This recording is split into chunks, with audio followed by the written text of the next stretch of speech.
When Vermont Yankee was constructed, it was constructed with cooling towers.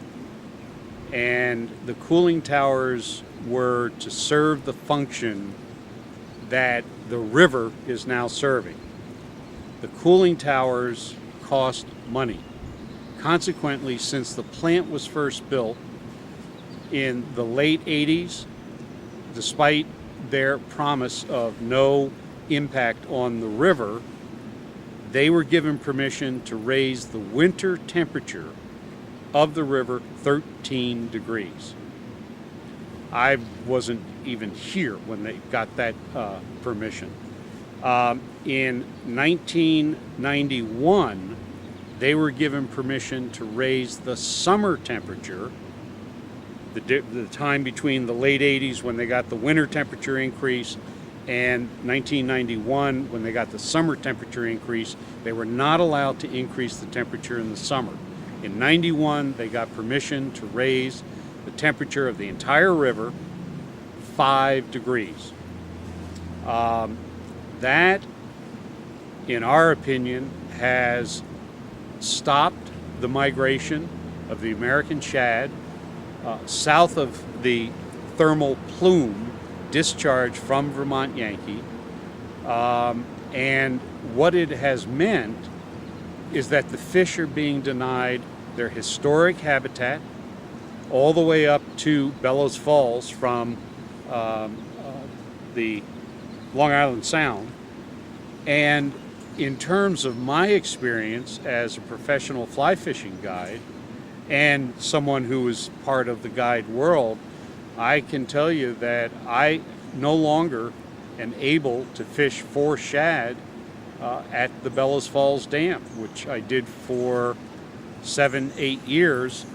And now, this year, in 2009, only 16 fish have made it above the Vernon Dam using the fish ladder. In the pool here at Vernon Dam, I would see during the shad run normally 3, 4, 5 boats sitting out here in the fast water over by the New Hampshire shore where they would be taking shad. Those boats are no longer here because the fish are no longer here.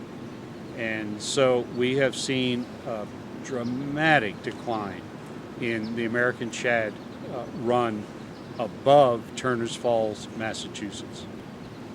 If the permit is denied, modified, or rescinded, then in fact they would have to reduce, modify, or stop their discharge of hot water into the Connecticut River. Their cooling tower system is capable, without a discharge to the Connecticut River, of meeting their internal mechanical needs to cool water so that they can generate electricity. They do not have to use the Connecticut River. Why do they use the Connecticut River then? The 22 cooling towers each have a fan. And in order for the Entergy not to use the Connecticut River for cooling, those fans have to run. If the fans run, they run on electricity. If they use electricity generated at the plant, they have less power to sell into the New England grid. Consequently, it is strictly a financial decision on their part to request of the state to increase, to allow them to increase the temperature of the Connecticut River further. We don't feel that the Connecticut River, because of the damage to the ecology of the river, should be providing an environmental subsidy, saving the corporation money so that their bottom line increases at the expense of the river.